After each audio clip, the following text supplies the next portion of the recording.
한번 따라해 주시기를 바랍니다. 꿈속에서 소망을 보는 사람. 다시 한번, 꿈속에서 소망을 보는 사람.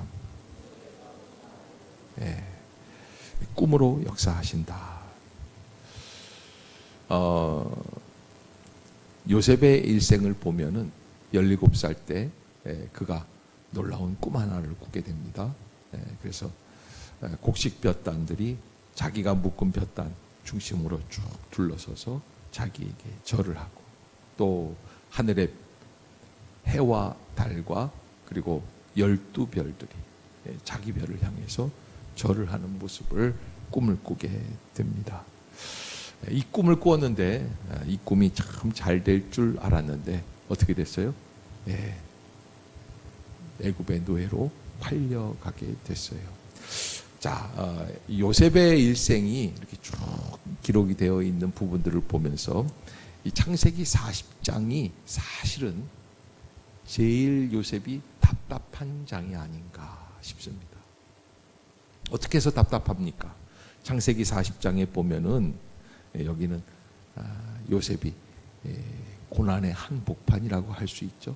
지금까지는 그래도 종살이를 해도 그 집에서 인정을 받아서 그 집 총무로 일을 하게 돼요. 뭐 이렇게 좀 죽을 뻔했지만은 그래도 피할 길이 있어서 노예로 팔려나가게 돼요. 뭐 이런 일들이 있었는데 이제는 완전히 감옥 한복판이에요. 이게 특별 감옥이에요. 한번 들어가면 나오기 힘든 감옥. 정치범들, 사상범들 집어넣는 그런 감옥이에요.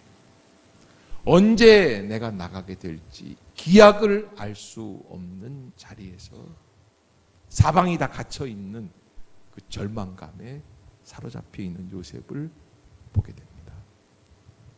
그런데 하나님께서 이 요셉을 어떻게 인도해 주시는가? 첫 번째, 제가 지난주에도 말씀드렸죠. 은혜를 자꾸 캐나가야 된다. 은혜를 발견하는 게 축복의 지름길이다. 은혜는 항상 있다 말씀을 드렸어요.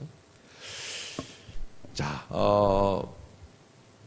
예전에 저희 어렸을 때는 이런 이야기를 많이 들었습니다. 오르지 못할 나무는 어떻게 하지도 마라? 올려다 보지도 말라는 거예요. 왜 그런 말씀을 많이 했는지 모르겠어요. 그래서 어머님들이 야, 요즘은 그런 엄마가 없어요.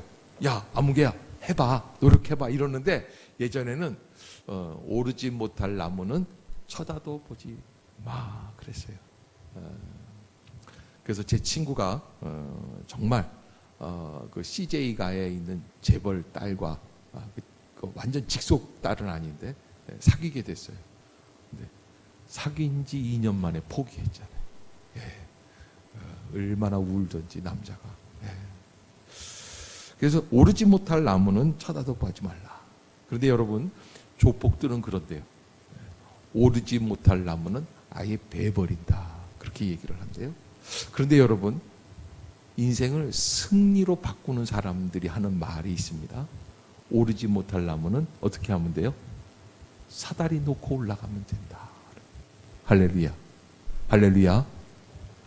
여러분, 저는요, 오르지 못할 나무는 쳐다도 보지 말라라고 했던 전통적인 부모님들의 가르침을 깊이 생각은 해야겠지만, 그러나 이 말 속에는 환경적인 요인, 주변적인 탓을 하는 이 생각이 많이 담겨 있다. 저희 광고를 유심히 보는데 요즘은 엘리베이터 안에 그 광고 나오는 TV가 있어요. 그래서 이렇게 짧게 올라가는 동안에 광고가 나오는데 광고 속에 뭐가 나오냐면 한 젊은이가 직장에서 회의를 하는데 꾸벅꾸벅 졸아요. 그러더니 회의할 때 다 끝나고선 깨나는 거예요. 다 깨나는. 그런데 그 밑에 나오는 카피가 뭐라 그러냐면 어젯밤에 가구에서 주무셨군요. 침대에서 잤는데 침대가 에이스가 아니라 가구라는 거예요. 딱딱한 가구. 그냥 그 트렌드 이 성향 좋게 유행 따라서 갖다 놓은 그런 침대니까 당신이 좋을 수밖에 없다는 거예요. 심리학자가 얘기하기를 CF라는 거는 사람의 본심 속에 있는 심리를 싹 이용하는 게 이게 성공적인 CF라는 거예요. 그 무슨 얘기를 하냐면 그 사람은 우리들이 각자 볼 때 나도 오늘 직장에서 회의할 때 졸았어요.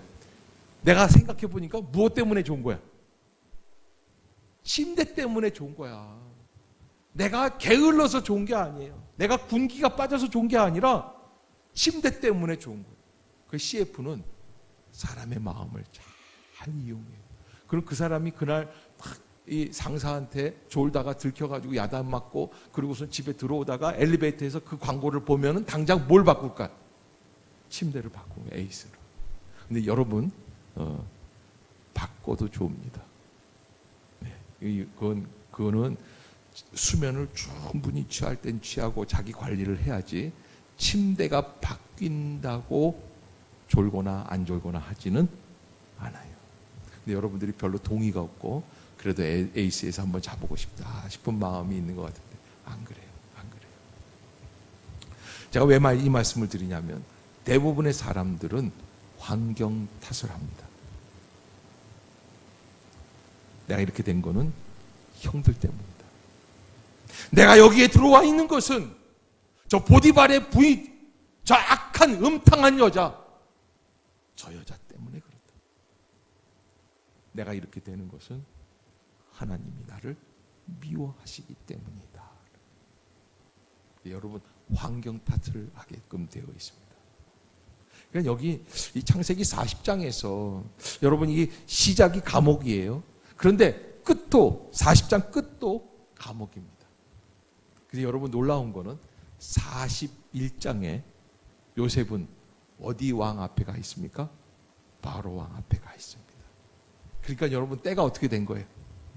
얼추 다 된 거예요. 2년만 참으면 돼요. 야, 그러니까 2년 남겨놓고 지금 어떻게 되는 거예요? 지금 고난의 극심한 상황 가운데. 그래서 고난이 계속 이어질 때는 어떤 일들이 있냐면 앞을 봐도 뒤를 봐도 옆을 봐도 뭐가 보여요? 벽밖에는 안 보여요. 그럴 때 여러분 우리가 인생을 살면서 그냥 앞을 봐도 뒤를 봐도 그냥 너무너무 답답하고 내가 갇혀있구나 생각이 들 때 한번 따라해 봅시다. 얼마 있지 않아서 이 고난이 끝날 줄로 믿습니다. 아멘. 아멘. 여러분 잊지 마십시오. 얼마 있지 않아서 고난이 끝날 줄로 믿습니다. 어디 안에서? 예수 안에서. 여러분 요셉이 그렇게 사방이 막혀 있는 그 고난 속에서 그냥 꽉 막혀서 아무것도 할 수 없는 그 상황에 지금 앞을 바라보지 못하고 살아가고 있습니다. 그런데 그때 우리가 꼭 잊지 말아야 할 것은 생각을 한번 바꿔봐야 할 필요가 있다. 아마 요셉은 계속해서 사람들을 바라보는 그 습관이 있었던 것 같아요. 그래서 이 사람들을 바라보는 습관이 어떻게 있냐면 요셉이 그 감옥 안에 들어가서 몇 달을 이렇게 지내는 가운데 이제 풀려나갈 일 2년을 앞두고 어떤 일이 있었냐면 술 맡은 관원장, 바로 왕의 술 맡은 관원장, 떡 맡은 관원장. 여러분이 술 맡은 관원장, 떡 맡은 관원장 그러면 요즘은 주방장을 생각하는데 그게 아니라 예전에는 왕을 암살할 사람들이 많이 있기 때문에 술 속에다 약을 탄단 말이에요. 독약을 탄단 말이에요. 그러니까 이 독약을 탔는지 안 탔는지를 검사하는 거는 누가 하냐면 왕의 최측근이 하는 거예요. 그래서 술을 먼저 마셔봐요. 왕에게 드릴 술은 자기가 먼저 마시는 거예요. 자기가 먹기 전에 그냥 독이 있는데 내가 마시면 되겠어요? 안 되겠어요? 최선을 다해서 독이 안 들어가게끔 이 사람은 먼저 시종 그 술을 가지고 온 사람에게 먹게 합니다.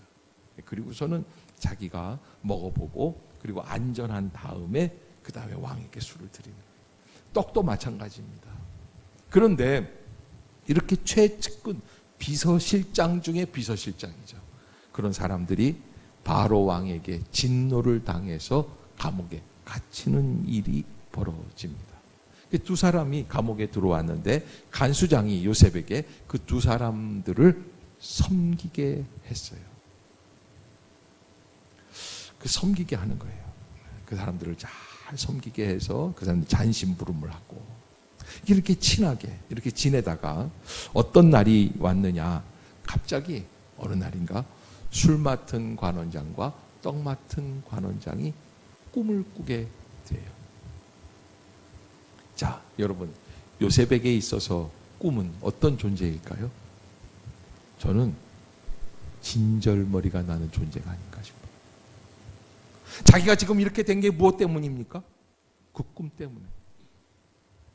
꿈 한번 대차게 꾸고 오두방정을 떨었더니 이렇게 되는 거예요. 꿈을 함부로 얘기할 수가 없는 거예요. 그런데 자기가 지금 잔심부름하는 술 맡은 관원장과 떡 맡은 관원장이 꿈을 꿨다고 자기한테 얘기를 하는데 아마 나 같으면 상관도 안 했을 것 같아요. 그런데 요셉이 그들에게 꿈 해석을 해줘요. 그래서 저는 이런 생각이 들어요. 오늘 본문을 이렇게 보면서 야, 요셉이 참 대단한 사람이다. 대단한 사람. 이 사람은 본질적으로 사람에 대한 사랑의 마음이 담겨 있는 사람. 왜냐하면 여기 앞에 부분에 보면은 6절 한번 같이 읽어볼까요? 시작. 아침에 요셉이 들어가 보니 그들에게 근심의 빛이 있는지라. 요셉이 그 주인의 집에 자기와 함께 갇힌 바로의 신하들에게 묻되 어찌하여 오늘 당신들의 얼굴에 근심의 빛이 있나이까? 그들이 그에게 이르되 우리가 꿈을 꾸었으나 이를 해석할 자가 없도다. 요셉이 그들에게 이르되 해석은 하나님께 있지 아니하니 청하건대 내게 이르소서. 나 같으면 꿈을 꾸든지 뭔 짓을 하든지 나 같으면 상관없어요. 여러분 예전에 우리나라란다. 우리 어렸을 때 이런 얘기가 있어요. 남이야 전봇대로 이빨을 쑤시든지, 뭐 냉수를 먹고 춤을 추든지, 빨가벗고 천리를 가든지 무슨 상관이 있느냐라는 거예요. 그래서 우리는 사실은 이 부정적인 요소가 있는 이런 나의 삶에 상처를 주었던 트라우마 있잖아요. 그런 거는 아예 어떻게 해요? 아예 끊어버리는 거예요. 근데 요셉은 그러질 않아요. 다시 그들에게 가요.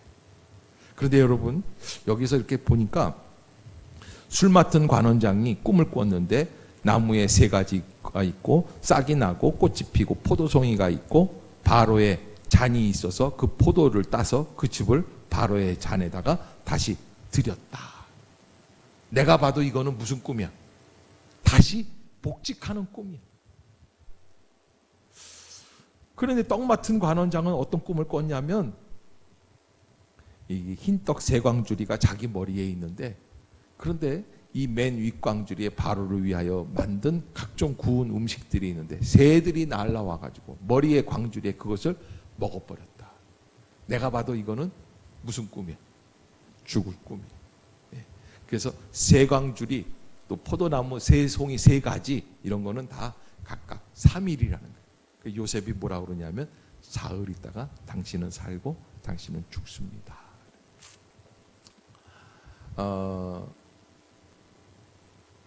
그래서 거기서 끝났어요. 그런데 여기 오늘 본문에 보면은 술 맡은 관원장이 풀려서 나가니까 21절입니다. 아까 우리가 읽었죠? 21절 시작. 바로의 술 맡은 관원장은 전직을 회복하며 그가 잔을 바로의 손에 받들어 드렸고 그렇게 했더니 이 23절 시작. 술 맡은 관원장이 요셉을 기억하지 못하고 그를 잊었더라. 무슨 얘기냐? 술 맡은 관원장이 요셉을 기억을 하지 못하였다. 이거 당연한 얘기예요. 왜? 아무리 급한 일이라도 급한 일이 지난 다음에는 그냥 마음속으로 조금 고마워할 뿐이지 사실은 생각이 안 나요. 참 어려워요. 그래서 사람을 돕는다고 할 때는 그 사람을 돕고 그 사람이 나를 다시 도와준다는 생각은 하지 말아야 돼요. 어려워요. 남을 도와주고 남을 이끌어주고 남을 인정해주고 격려해주고 그게 나한테 그 사람이 나한테 갚지를 못해요.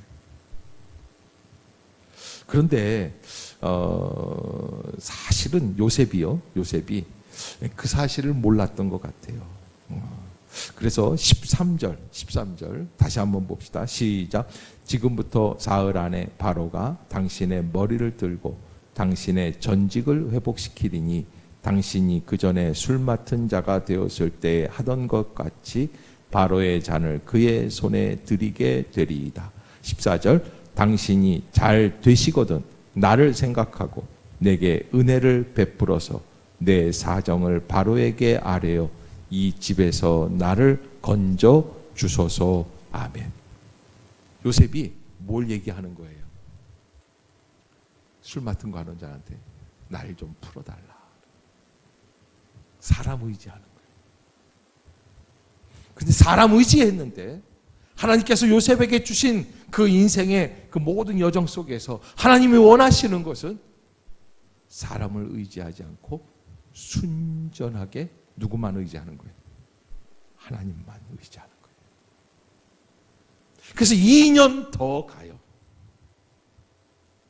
만약에 요셉이 오늘 14절에서 당신이 잘 되시거든 나를 생각하고 내게 은혜를 베풀어서 내 사정을 바로에게 아뢰어 이 집에서 나를 건져주소서 이런 얘기를 하지 않고 당신이 풀려난 것은 하나님이 나를 풀어주시기 위함이니까 나를 풀라고 바로 왕에게 얘기하시오 뭐 이렇게 얘기했다든지 아니면 당신은 꿈을 꿔서 내가 이렇게 해석을 해서 내보냈는데 하나님이 나를 또 풀어주실 것입니다 뭐 이런 얘기를 했다든지 그러면 이 기간이 좀 빨라지지 않았을까. 아무튼 하나님이 이걸 다 섭리를 하세요.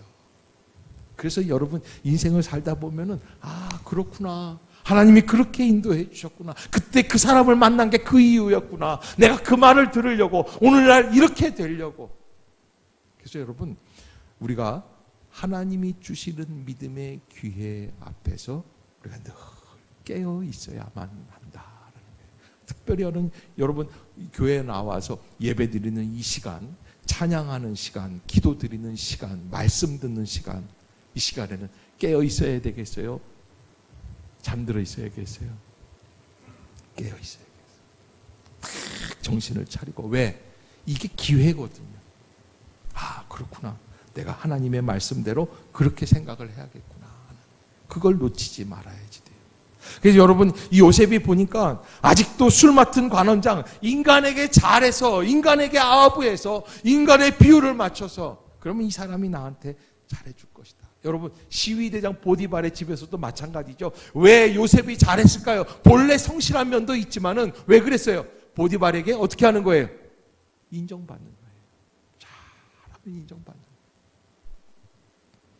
그래서 사실은 그런 게 아니다. 하나님이 하신다. 여러분 이사야서 41장 10절에 보면은 하나님께서 뭐라고 말씀을 하시냐면 두려워 말라 내가 너와 함께함이니라. 놀라지 말라 나는 내 하나님이 됨이니라. 내가 너를 굳세게 하리라. 참으로 너를 도와주리라. 참으로 나의 의로운 오른손으로 너를 붙들리라.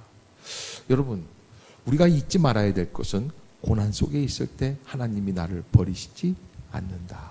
C.S. 루이스라고 하는 작가가 1940년도 The Problem of Pain, 그래서 고통의 문제라는 책을 썼는데 그때 이 고통 속에서 우리에게 느낄 수 있는 거, 우리가 생각해야 될 것들에 대한 이야기를 하면서 이런 이야기를 합니다. 우리가 행복하고 즐거워하면 하나님도 우리 영혼에 오셔서 속삭이신대요. 행복하고 즐거울 때. 그런데 우리가 양심을 따라 살 때 내가 양심대로 살아야지. 내가 하나님의 말씀대로 살아야지. 그리고 차분하게 그 길을 갈 땐 그냥 보통 말씀을 하신다는 거예요.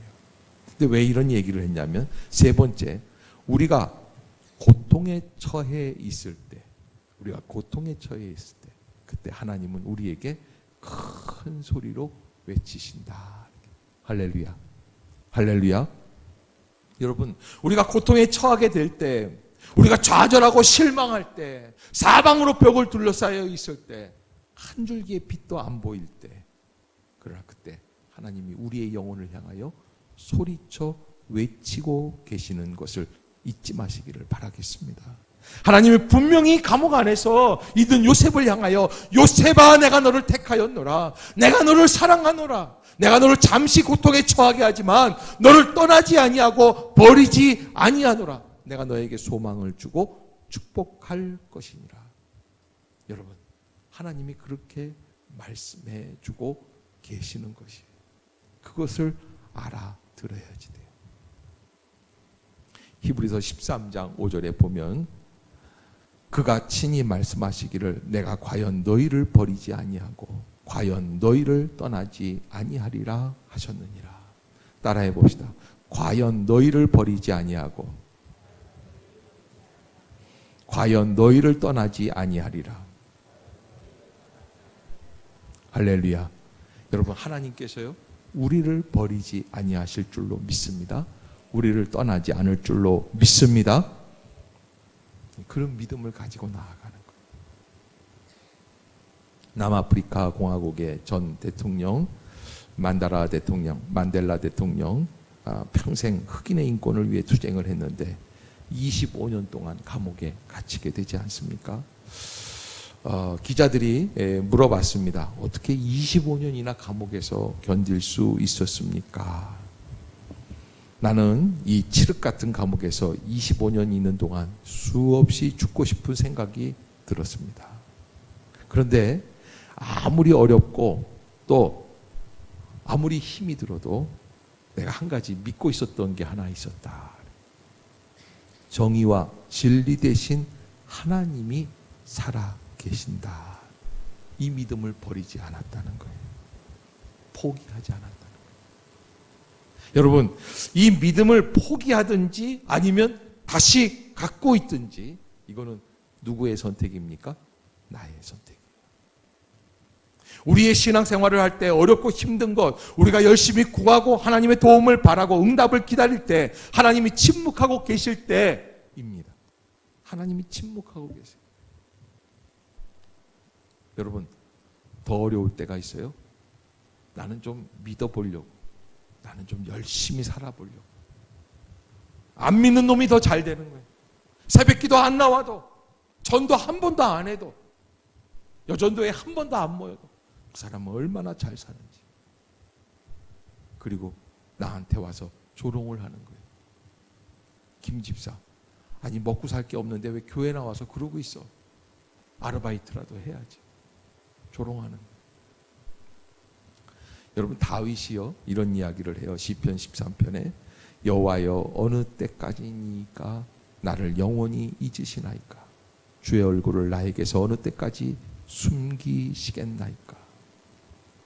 시편 71편에는 내 원수들이 내게 대하여 말하며 내 영혼을 엿보는 자들이 서로 꾀하여 이르기를 하나님이 그를 버리셨은즉 따라잡으라 건질 자가 없다 하오니. 여러분, 이 사람들이 정말 고난 속에서 계속 고난이 겹치게 되면 조롱하게 됩니다. 처음엔 좀 도와주다가. 욥이 그렇지 않습니까? 그런데 그 고난 속에서 요셉이 한 가지 연단을 받으면서 깨닫는 게 하나 있습니다. 아하, 내가 사람을 의지하고 있었구나. 근데 제가 이 말씀을 드릴 때마다 좀 걱정되는 게 하나 있는데, 사람을 의지하지 말라 그러면은 믿음의 이 공동체 안에, 구역 안에서도 구역장님이 아유 기도할 제목 있으면 말씀해 보세요. 그러면 다 이렇게 얘기하는, 저는 사람 의지하지 않습니다. 아이고 우리 목사님하고 좀 같이 기도. 아니요, 저는 목사님도 의지하지 않습니다. 그런 맥락하고는 좀 다른 거예요. 그리고 사람 의지하지 않는다고 얘기하는 분들이 좀 무서운 게, 왜 무섭냐면 이렇게 하는 거예요. 나는 사람 의지하지 않습니다. 그러면서 사람한테 막해요. 나는 사람 비유 안 맞춘다는 거예요. 나는 오로지 누구만 본다는 거예요. 하나님만 본다는 거예요. 근데 그 하나님은 어떤 하나님이냐면 자기 심령에 있는 동굴 속에 있는 하나님, 자기만의 하나님. 여러분, 이 교회 공동체, 구역 공동체 안에서는 서로 어떻게 해야 돼요? 서로 의지하고 축복하고 함께 기도하고. 할렐루야. 그러나 요셉은 아직 그 단계가 아니에요. 이 사람은 사람을 의지하고 있는 상황이에요. 그래서 하나님께서 요셉을 2년 더 기다리게 하는 것이죠. 자, 여러분, 이 23절에 술 맡은 관원장이 요셉을 기억하지 못하고 그를 잊었더라 라고 하는 그 말이 왜 기록이 되어 있을까요? 요셉이 간절히 그것만 기다리고 있는 거예요. 그것만 기다리고, 언제 그 사람이 나를 찾아올까? 이런 게 있어요.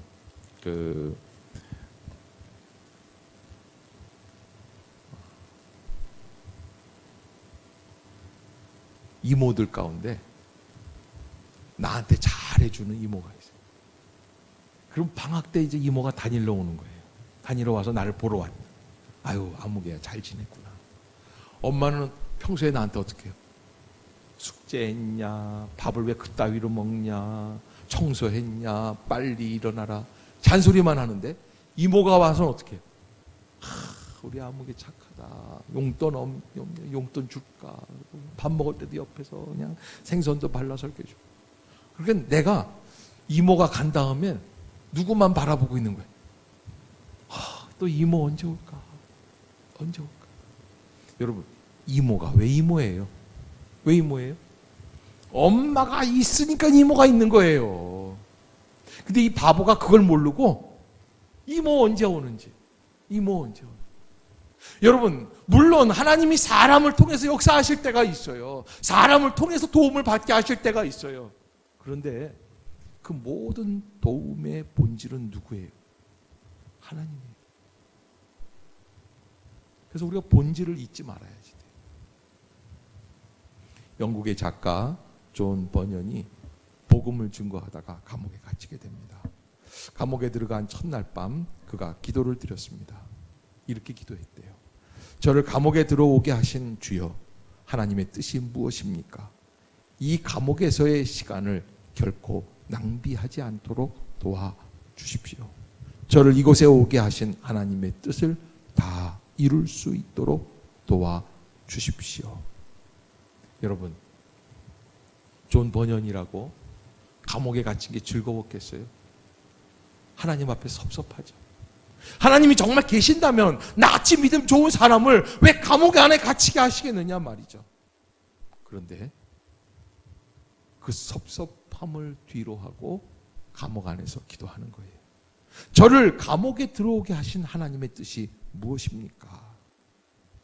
시간을 낭비하지 않게 해주시고 이곳에 오게 하신 주의 뜻을 다 이룰 수 있게 해 주소서.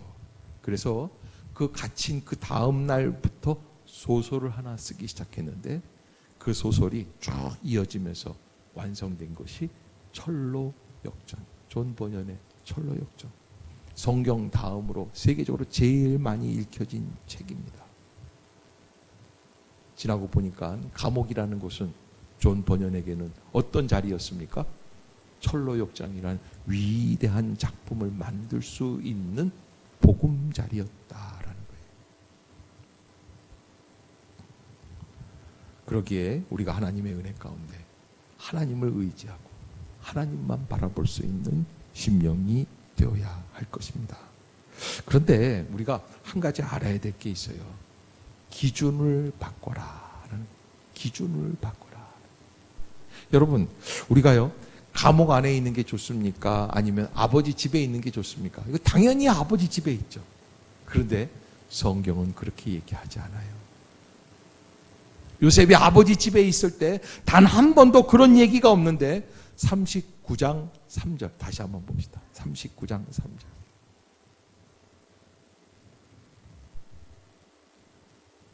노예로 잡혀와서 보디발 집에서 일을 할 때 3절, 39장 3절 시작. 그가 주인이 여호와께서 그와 함께 하심을 보며 또 여호와께서 그의 범사에 아멘. 여기서 요셉의 인생에 형통이라는 단어가 처음 나와요. 뭐가 됐는데? 노예가 됐는데.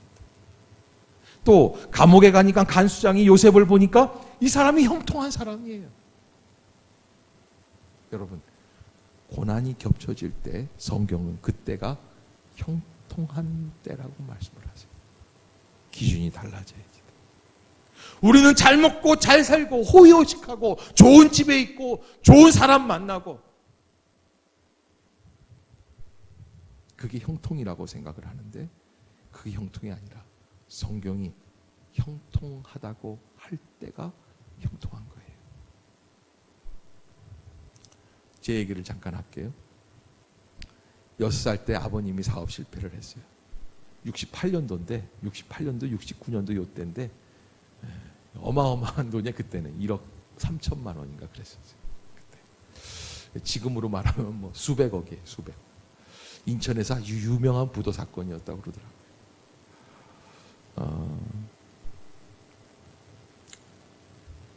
유치원 끝나고 가니까 어머님이 사람들이 막 우리 집 마당이 넓은데 그 마당 한가운데 어머님이 막 이렇게 주저앉아 계시고 사람들이 엄마 머리를 막 흔드는 거예요.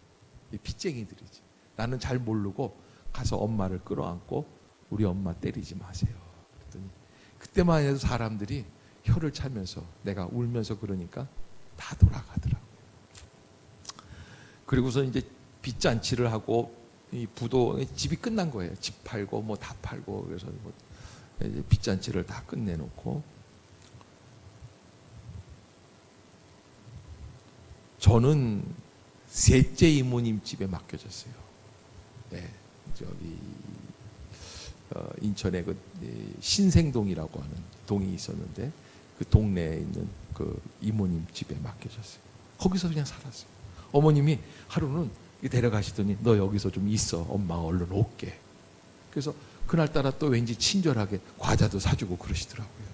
그래서 그 과자 먹고 있는데 이 사촌 누이들이 저보다 나이가 좀 많거든요. 한 15살씩 이렇게 10살씩 이렇게 많은데 나를 보고 혀를 차고 아유 불쌍해서. 근데 그 혀를 차는 걸 나중에 알았어요. 1년 동안 안 오시는 거예요. 안 오시는. 그래서 사촌 누이들 형들이랑 같이 살았어요. 이렇게 같이 살았는데 내가 나중에 철 들고 보니까 나만 그런 게 아니야. 내 여동생. 나는 6살 때인데 걔는 3살인가 4살. 걔가 여자애가 어디 가서 뭘 하고 있었나 생각이 들어요. 또 그 아이를 다 놔두고 엄마는 어디에 계셨지? 아버님은 이제 피해 다니셨어요. 산속으로 피해 다니시고 기도원 들어가 계시고.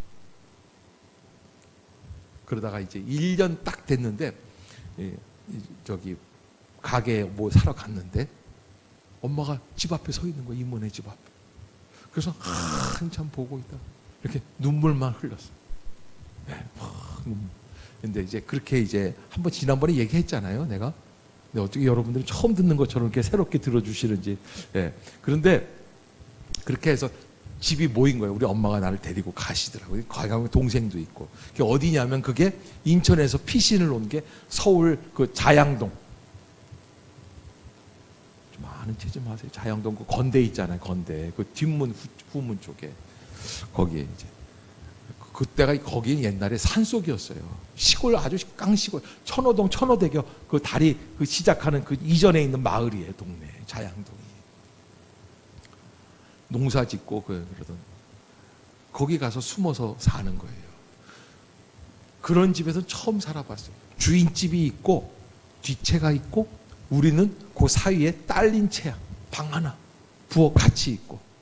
그래서 그 저기 뭐야 슬라브가 아니지 그 뭐야 그 저기 옛날에 그 삼겹살 구워 먹던 그 판 뭐야 그거 슬레트 슬라브가 아니라 슬레트를 이렇게 벽을 만들고 나무로 해가지고서는 그래서 간신히 도배를 해놓은 그 집에서 겨울에 자는 거예요. 가로등이 이렇게 비춰가지고 창문에서 이렇게 보는데 이게 벽이 다 얼어요. 얼마나 추운지. 옛날에는 그 벽들이 다 얼고 그랬거든요. 우리 아버님이 하실 말씀이 없죠. 나이 50 넘어서 부도가 그렇게 났고 어린 아이들 다 있고 아내도 이렇게 고생을 하고 있고 하실 말씀이 없으니까 아버님이 뭐라 그러냐면 야 거저 우리 집은 왜 이렇게 부자냐. 그래서 내가 아버지 어디가 부자예요? 저기 벽에 금 봐라 번쩍번쩍. 그러니까 우리가 까르르 웃으면서 어머 진짜네. 그러더니 아버님이 그때 이렇게 이제 그냥 며칠을 말씀이 없으시다가 오늘부터 내가 너희들한테 옛날 얘기를 하나씩 해줄게. 그래서 그때부터 모세 이야기, 야곱 이야기. 제가 야곱 이야기할 때 조금 그냥 실감나게 하지 않아요? 야곱 이야기를 하도 들었어요. 근데 그때 이 실력이 어디 때 들었냐면 그때 들은 거예요. 그때 아버님 부도나고 들어오셔서. 근데 사실 제가요 머리털 나고 그때 아버지한테 옛날 이야기를 처음 들었어요. 그 전에는요 아버지는 어떤 존재냐면 이게 목재업을 하셨거든요. 큰 목재업을 하셨어요. 인도네시아 뭐 지방 이런 데 다니면서 나무를 막 해가지고서는 그렇게 해서 목재를 대형 목재상을 하시는 분인데 왔다 가는 가시는 분이 뭐 어디 막 출장 다니시다가 며칠 만에 오세요. 그러면 선물을 이렇게 하나씩 주세요. 그리고서는 말들 잘 듣고 있으라. 그리고서 가시는 거예요. 그럼 우리는 그 다음날 가시는 아빠한테 다녀오세요. 그럼 예. 그런 아버지하고는 정이 없었어요. 그런데요. 그때부터 옛날 얘기를 듣는데 밤마다 그게 그리운 거예요. 그 듣고 싶어요. 그리고요. 사업 실패하니까 너무 좋은 게 하나 있어요. 엄마가요. 우리를 단속을 안 해요. 어렸을 때 유치원 다닐 때 6살 때까지 제가 얼마나 지옥 속에 살았는지 몰라요. 우리 어머님이요. 그냥 모래도 못 만지게 하시고 야! 그리고서는요. 그냥 여기 머리끝부터 발끝까지 다 어머님 화장품 냄새로 제가 그러니까 재벌가의 아들이었어요, 여러분. 예. 그래 저 따로 봐주는 유모가 있었고요. 우리 집에 식모가 3사람이 있었어요. 그러니까 제가요, 뭘 못하는 거예요. 자전거가 3발 자전거가 3대나 있었어요. 우리 동네에서 한 대 있는 집도 별로 없었어요. 그래서 애들이 이렇게 모여있으면 제가 3발 자전거 3대를 쫙 갖고 나가서 풀어놓으면 애들이 와서 나한테 묻는 거예요. 나 좀 타면 안 돼? 타. 그랬었어요. 그런데 사업 실패하니까 엄마가 간섭을 안 해요. 그때부터 동네 애들이랑 신들린 듯이 뛰어다니는 거예요. 그 자양동 골목 그 산속에 그냥 그 호숫가 뒷산으로 그냥 해가지고서는 그냥 막 산속으로 뒹굴면서 그냥 그리고서 이제 저기 뭐 동사무소에서 오늘 저 모기약을 뿌리겠습니다. 소독약을 뿌리겠습니다. 그러면 이제 또 그거 쫓아 왕 소리가 나는데 우린 또 가가지고 뒤에 가서 앙 이러고서는 8살 반 9살 때까지 그러고서는 거기서 얼마나 재미있었는지 우리는 나랑 동생이랑 맨날 하는 얘기가 그거였어요. 야 망하니까 참 좋다. 근데요 우리 아버님이 고질병 고혈압이 있으시고 우리 어머님도 고혈압이 있으셨는데 근데 그 고난 속에서 고혈압이 사라졌어요. 고난의 극을 달하니까 체형도 바뀌시고 바뀌시더라. 자, 여러분 형통하다는 것은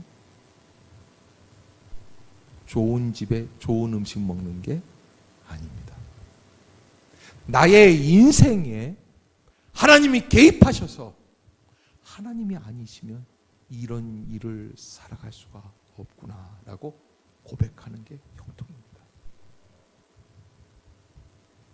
예수 그리스도를 모시고 만사 형통하게 해달라고 하는 기도는 바로 그 뜻입니다. 내가 잘나서 내 능력이 있어서 그걸 감당하는 게 아닙니다. 하나님이 함께 해 주시기 때문에 걸어가는 길입니다. 그것이 믿음의 사람의 형통하다는 여러분 잊지 마시고 믿음으로 승리하시는 여러분 40장에서 요셉은 바닥을 치고 있습니다. 그런데 41장에서 요셉은 바로 왕 앞에 서게 됩니다. 얼마 남지 않았어요. 기도하겠습니다.